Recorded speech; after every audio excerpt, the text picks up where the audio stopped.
Hi guys, ये हमारी third video tutorial है। हमारी SQL server management studio series की तीसरी वीडियो है ये। जैसा कि मैंने आपको प्रीवियस वीडियो में बताया था कि नेक्स्ट वीडियो से हम लोग जो हमारी बेसिक क्वेरीज होती है वो लिखना स्टार्ट करेंगे, उसके बारे में जानना स्टार्ट करेंगे। आज हम लोग सेलेक्ट क्वेरी से स्टार्ट करेंगे। और अगर आपने मेरे चैनल को अभी सब्सक्राइब नहीं किया तो सब्सक्राइब कर ले, ताकि आपकी जो नेक्स्ट सीरीज़ की जो नेक्स्ट वीडियोज होंगे वो आपको मिल जाए। So let's discuss about tables. So tables are basically database object which is used to store data to the database. So जो हमारे tables होते हैं वो database object होते हैं जिसकी हेल्प से हम अपने database में डेटा को स्टोर करते हैं। अब हमारे जो tables होते हैं उसके दो sections होते हैं, एक हमारी रो होती है, दूसरी हमारी कॉलम होती है। जो हमारी रो होती है वो होती है हॉरिजॉन्टल और जो हमारी कॉलम होती है वो होती है वर्टिकल। अब हम डिस्कस करते हैं सेलेक्ट के बारे में। सेलेक्ट क्या होता है? जो हमारा सेलेक्ट स्टेटमेंट होता है इसको हम यूज़ करते हैं अपने डेटाबेस को क्वेरी करने के लिए। इसमें बेसिकली हम एक टेबल को सेलेक्ट करते हैं और उसे बताते हैं, अपने स्टेटमेंट में बताते हैं कि मुझे ये कॉलम्स चाहिए, ये आप मुझे इस टेबल से ला के दो। सो इसका जो बेसिक स्ट्रक्चर होता है वो होता है select list from table name. List यहाँ पे क्या होता है, जो हमारे कॉलम्स के नेम होते हैं वो हमें यहाँ पे देने होते हैं। लाइक आपको अगर नेम है, रोल नंबर है, आईडी है, तो आप ये यहाँ पे पास करोगे। और जो हमारा टेबल नेम होता है that is the name of the table. So अगर हमारे टेबल का नाम अगर सेल्स है तो हम यहाँ पे सेल्स प्रोवाइड करेंगे। सो अगर आप एज एग्जांपल देखना चाहो तो ये इस तरह से हो जाएगा कि सेलेक्ट नेम फ्रॉम सेल्स। जो हमारा सेलेक्ट ऑर्डर होता है वो होता है, पहले हमारा जो फ्रॉम एग्जीक्यूट होता है उसके बाद में सेलेक्ट एग्जीक्यूट होता है। तो अगर आप select asterisk from table name लिख रहे हो तो पहले जो हमारी क्वेरी एग्जीक्यूट होगी उसमें पहले हमारा फ्रॉम एग्जीक्यूट होगा और उसके बाद में सेलेक्ट एग्जीक्यूट होगा। सेलेक्ट में कॉमा सेपरेशन का हम यूज़ करते हैं डिफरेंट कॉलम्स को फैच करने के लिए। अगर आपको मान लीजिए कि आपके जो टेबल है उसमें 50 कॉलम है, 50 में से आप सिर्फ 3 कॉलम है जो आप फेच करना चाहते हो, जो कि है नेम, रोल नंबर, क्लास, तो आप लिखोगे select roll number, comma class, comma section from table name. So इस तरह से कॉमा का डिफरेंट कॉलम्स को सेलेक्ट करने के लिए हम यूज करते हैं। अब इस स्टेटमेंट को चलाने के बाद में जो हमारा रिजल्ट आता है उसको हम बोलते हैं result set. So basically result of a query is called result set. इसके बाद में हम बात करते हैं एस्ट्रिक की। जो हमारी एस्ट्रिक होती है वो बेसिकली हम यूज़ करते हैं हमारे सारे कॉलम्स को रिट्रीव करने के लिए। अगर मान लो कि आपके 50 कॉलम्स हैं, आप नहीं चाहते कि आप पर्टिकुलर कॉलम्स का नाम दो, आप चाहते हो कि सारे कॉलम्स एक बार में सेलेक्ट होकर आ जाएं, तो आप एस्ट्रिक का यूज़ कर लोगे। ये हमारे सारे कॉलम्स रिटर्न कर देता है। अब एस्ट्रिक का हम यूज़ तो कर सकते हैं, बट जो हमारा एस्ट्रिक होता है उसकी कुछ ड्रॉबैक्स होती है, वो मैं बता रहा हूँ आपको कि क्यों हमें स्ट्रिक नहीं यूज़ करना चाहिए। तो चूँकि जैसा कि मैंने आपको बताया कि ये पूरी की पूरी डेटा रिट्रीव होके आ जाती है। सो माइट बी पॉसिबल कि आपको सिर्फ 2 कॉलम चाहिए हों, जो आपकी एप्लीकेशन है उसमें आपको सिर्फ 2 कॉलम्स चाहिए, बट आप क्या कर रहे हो, एस्ट्रिक यूज़ कर रहे हो तो वो पूरा डेटा फेच करके दे रहा है। अब आपको चाहिए 2 कॉलम, आप फेच कर रहे हो 50 कॉलम, तो जो आपकी टाइम है वो बढ़ गई, प्रोसेसिंग टाइम बढ़ गई। जो सर्वर से जो डेटा आ रहा है आपके एप्लीकेशन तक, तो उसमें जो प्रोसेसिंग टाइम है वो बढ़ गया। उसकी वजह से क्या होगा, आपका एप्लीकेशन स्लो हो जाएगा। सो अगर आप 2 ही कॉलम यूज़ करें तो आपका एप्लीकेशन जो फास्ट रहेगा, क्योंकि आपको 2 की रिक्वायरमेंट है तो आप 2 ही यूज़ करो। हाँ, कुछ केसेस ऐसे होते हैं जिसमें 5 कॉलम है और आपको सबकी ज़रूरत है, तो उस टाइम में आप एस्ट्रिक यूज़ कर सकते हो।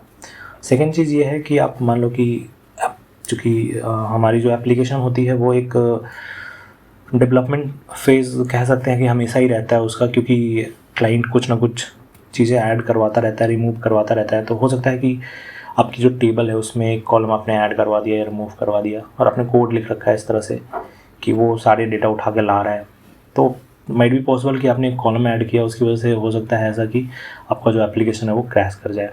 सो that's why I will not recommend to use asterisk. So मैं आपको सर्वर मैनेजमेंट स्टूडियो में दिखा देता हूँ किस तरह से हम सेलेक्ट स्टेटमेंट पे काम करते हैं। सो ये आप जैसा कि देख पा रहे होगे, ये हमारा माइक्रोसॉफ्ट का SQL सर्वर मैनेजमेंट स्टूडियो है। तो अगर आप पहला वीडियो देखोगे तो उसमें मैंने इसके बारे में बताया हुआ है, किस तरह से इसके सेक्शंस होते हैं और किस तरह से ये काम करता है। तो यहाँ पे अगर आप देखोगे कि अभी जो सर्वर टाइप है डेटाबेस इंजन, और सर्वर नेम जो है वो डेस्कटॉप, मेरा जो डेस्कटॉप का नाम है वो दिख रहा है यहाँ पे। और जो ऑथेंटिकेशन टाइप है ये विंडोज़ ऑथेंटिकेशन है, SQL सर्वर ऑथेंटिकेशन मैंने यूज़ नहीं किया है।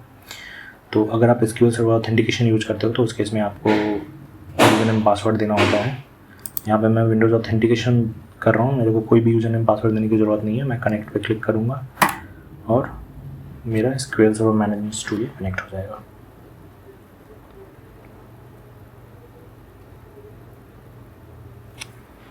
अब यहाँ पे देख सकते हो कि बहुत सारे सेक्शंस हैं यहाँ पे, database, security, server objects, application management.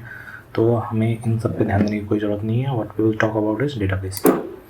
सो डेटाबेस को मैं एक्सपेंड कर रहा हूँ यहाँ पे, और अगर आप देखोगे इसमें तो बहुत सारे डेटाबेस यहाँ पे बने हुए हैं, राइट। सो अगर आपको नया डेटाबेस क्रिएट करना है तो आप इस पर राइट क्लिक करोगे, न्यू डेटाबेस। तो न्यू डेटाबेस, उसके बाद आप नाम देखो डेटाबेस का। डेटाबेस का नाम देने के बाद में आपका डेटाबेस क्रिएट हो जाएगा। उसके बाद आप उसमें टेबल्स ऐड कर सकते हो, राइट, और डेटा क्वेरी कर सकते हो। तो यहाँ पे मैंने एक टेबल बनाया हुआ है ऑलरेडी, SQL ट्यूटोरियल। अब इसको यूज करने के लिए आपको क्या करना पड़ेगा, इसको सेलेक्ट करके न्यू क्वेरी पे क्लिक करना पड़ेगा।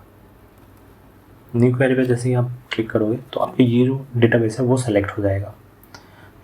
यहाँ पे आप देख सकते हो, कि ये यहाँ पे SQL ट्यूटोरियल हमारा जो डेटाबेस है उसका नाम यहाँ पे आ रहा है, मतलब ये डेटाबेस सिलेक्टेड है। यहाँ पे अगर आप क्लिक करोगे तो देख सकते हो आपको दूसरे जो डेटाबेस हैं वो भी दिख जाएंगे। अगर आप इसको सेलेक्ट करोगे तो दूसरा डेटाबेस सेलेक्ट हो जाएगा, फिर जो आप क्वेरी चलाओगे वो उस डेटाबेस पे एग्जीक्यूट होगी। तो right now we will work on SQL tutorial. तो इसको ओपन करते हैं एक बार। यहाँ पे भी देख सकते हो बहुत सारे सेक्शंस हैं। इसमें जो स्टोर प्रोसीजर वगैरह होती है वो प्रोग्रामेबिलिटी के अंदर होती है, फंक्शंस होती हैं, देन व्यूज़ होती हैं। तो इनके बारे में हम डिटेल में पढ़ेंगे बाद में। अभी हम बात करेंगे टेबल्स की। सो अगर आप देख सकते हो ये हमारी टेबल है, स्टूडेंट टेबल। इसका स्कीमा देख सकते हो आप, यहाँ से देख सकते हो कि आप कैसे आईडी है हमारी, जो कि हमारी प्राइमरी की है। सो प्राइमरी की हमारी क्या होती है बेसिकली कि ये मैंने इसको आइडेंटिटी बनाया है। तो अगर आप कुछ भी इंसर्ट करते हो, राइट, तो आपको इसमें इनपुट करने की ज़रूरत नहीं है, ये ऑटो इंक्रीमेंट होते हैं। सो अगर आप एक डेटा इंसर्ट करते हो तो उसकी आईडी 1 होगी, देन सेकेंडली आप नेक्स्ट इंसर्ट करते हो तो उसकी आईडी 2 होगी, एंड सो ऑन।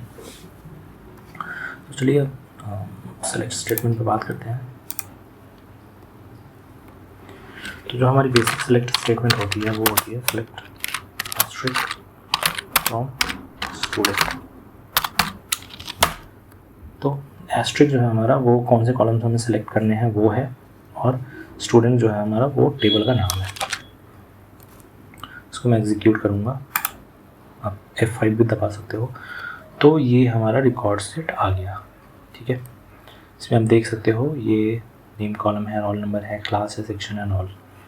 सो अब हम बात करते हैं कॉमा सेपरेशन की। कॉमा सेपरेशन की बात करते हैं तो आपको क्या है कि आपको सारे कॉलम्स नहीं चाहिए, आपको सिर्फ कुछ ही कॉलम्स चाहिए। तो मैं सेलेक्ट कर लिया नेम, कॉलम का नाम डाल रहा हूँ मैं यहाँ पे। ये देखिए ये कॉलम का नाम है, नेम डाला मैंने। इसके बाद में मैं डाल रहा हूँ रोल नंबर, और लास्टली मैं डाल रहा हूँ ईमेल, ठीक है। तो मैं नेम डाल रहा हूँ, रोल नंबर डाल रहा हूँ, ईमेल डाल रहा हूँ। ये यहाँ पे रेट दिखा रहा है अभी, क्योंकि आपने अभी क्या है कि टेबल नेम नहीं बताया इसको, इसलिए इसको रेफरेंस नहीं मिल पा रहा है कि ये चीज़ कहाँ से आ रही है। जैसे मैं दूंगा तो आप देखोगे वो रेड जो मार्क आ रहा है वो रिमूव हो जाएगा। So select name, roll number, email from student. So मैं इसको एग्जीक्यूट करता हूँ तो आप देखोगे कि नेम, रोल नंबर, ईमेल ही लाया है ये, और सारे कॉलम्स उठा के ये नहीं लाया है। सो इसमें आपकी मर्जी है, आप जितने कॉलम्स चाहो उतने ला सकते हो। अगर आप एक लाना है आप एक भी ला सकते हो, आप ये 2 हटा दो। सेलेक्ट नेम फ्रॉम स्टूडेंट आपने एग्जीक्यूट कर दिया तो सिर्फ स्टूडेंट ही आएगा, ठीक है। हम बात करेंगे अपने रिज़ल्ट सेट को सॉर्ट करने के बारे में। तो हमने एक क्वेरी की जिससे हमारे कुछ रिकॉर्ड सेट आ गए हैं, हमारे रिकॉर्ड सेट आ गया। अब इस रिकॉर्ड सेट को हमें कुछ फ़िल्टरिंग लगानी है, इस पर कुछ सॉर्टिंग लगानी है। तो उसके लिए हम क्या करते हैं, वेयर कंडीशन का यूज करते हैं। सो जो बेसिक सिंटेक्स होता है हमारा वो होता है select x from table name where condition. So condition हमारा यहाँ पे क्या होता है, जो भी कंडीशन आपको अप्लाई करनी है वो कंडीशन आप यहाँ पे अप्लाई करोगे। अब जो ऑर्डर होती है वो, जैसे मैंने आपको पहले बताया था कि जो हमारी फ्रॉम है वो पहले एग्जीक्यूट होती है, उसके बाद में सेलेक्ट एग्जीक्यूट होती है। तो जो हमारी वेयर है वो फ्रॉम के बाद एग्जीक्यूट होती है और सेलेक्ट के पहले एग्जीक्यूट होती है। सो वेयर जो है वो बीच में आ जाती है बेसिकली। सो हमारा पहले वो टेबल सेलेक्ट करेगा कि कौन सी टेबल सेलेक्ट करनी है, फिर वो कंडीशन डिफाइन करेगा कि क्या कंडीशन है भाई इस पर जो कि इम्प्लीमेंट करनी है, और उसके बाद में वो डेटा को सेलेक्ट करके आपको दिखा देगा। अभी जो हम बात करने जा रहे हैं वो हम बात करने जा रहे हैं वेयर की बात करने जा रहा हूँ मैं। तो मैं क्वेरी लिख रहा हूँ select asterisk from student where class equal to 9। अब जो 9th क्लास के बच्चे हैं मैं चाहता हूँ कि वो आ जाएं, तो मैं एग्जीक्यूट करूँगा। तो 9th क्लास में हमारा एक ही स्टूडेंट है, नरेंद्र मोदी, तो वो यहाँ पर रिकॉर्ड सेट आ गया है। और चूँकि मैंने स्टार यूज़ किया है तो वो पूरा रिकॉर्ड आया है यहाँ पे। अगर आप इसमें सिंगल कॉलम नेम यूज़ करोगे, से आपने सिर्फ यूज़ किया नेम और आपने यूज़ किया क्लास, राइट। तो जब आप इसको एग्जीक्यूट करोगे तो नेम और क्लास ये दो कॉलम्स आ जाएंगे। सिमिलरली आप अगर वेयर में क्लास में 10th लगा तो जो हमारे 10th के स्टूडेंट है वो आएंगे, तो एक भी रिकॉर्ड नहीं है, इसलिए एक भी रिकॉर्ड नहीं आया यहाँ पे। मैं 8 पास कर रहा हूँ, ये सारे रिकॉर्ड हमारे आ गए यहाँ पे, देखिए, ठीक है। सो वेयर क्लॉज का ये काम होता है, फिल्टरिंग करते हैं हम बेसिकली। तो देखिए सारे रिकॉर्ड नहीं दे रहा है, ये सिर्फ वही दे रहा है जो क्लास 8 में। अब जो सॉर्टिंग है जो कि रिजल्ट सेट पे हम करते हैं, उसको हम एक और ज़्यादा कॉलम्स पे भी कर सकते हैं, और उसके लिए हम यूज़ करते हैं ऑर्डर बाई का, ठीक है। ऑर्डर बाई की जो स्ट्रक्चर होती है वो होती है select x from table where condition order by column name. So जो हमारी ऑर्डर बाई होती है इसमें बेसिकली क्या होता है कि जो हमारा पुराना ऑर्डरिंग होता है फ्रॉम वेयर सेलेक्ट, उसके बाद ऑर्डर बाई आ जाता है। तो बेसिकली क्या होता है कि आप बताओगे कि कौन सी टेबल से डेटा लाना है, क्या उस पर सॉर्टिंग वगैरह अप्लाई करनी है, फिर आप डेटा को सेलेक्ट करके लाओगे और लास्टली उसमें ऑर्डर बाई आप रिकॉर्ड सेट पे लगा दोगे।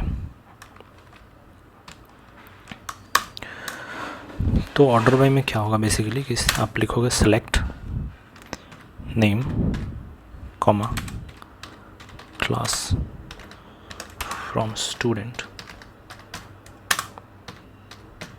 Where class equal to 8। इतना तो आप देख लो, इतना तो जो हमारा प्रीवियस स्टेटमेंट था वैसा ही है। अब लास्ट में हमें क्या है, ऑर्डर बाई यहाँ पे हम अप्लाई कर देंगे, ऑर्डर बाई नेम। अब जो नेम होता है इसमें हमारा, इसको हम या तो असेंडिंग में भी कर सकते हैं या डिसेंडिंग में भी कर सकते हैं। तो ऑर्डर बाई की जो बाई डिफ़ॉल्ट प्रॉपर्टी होती है वो होती है असेंडिंग। तो अगर मैं इसको अभी अप्लाई करूँगा तो देखिए ये जो है नेम ए आ रहा है पहले, फिर डी आ रहा है, then J N P and then S, right. तो अभी क्या है, अगर आप ए एस सी लगाओगे तब भी ये सेम रिज़ल्ट आपको मिलेगा, राइट। अब मैं इस पर अप्लाई करता हूँ D S C. D S C क्या करता है, डिसेंडिंग ऑर्डर में सॉर्ट करेगा। मैं डी एस सी अप्लाई करता हूँ, अगर आप देखोगे तो Salman, Pradeep, Neeraj and so on. So basically ये ऑर्डर रिवर्स हो जाती है। तो ये ऑर्डर बाई ये काम करता है यहाँ पे। So guys this is all for this video, and next video में जल्दी मिलूँगा आपसे।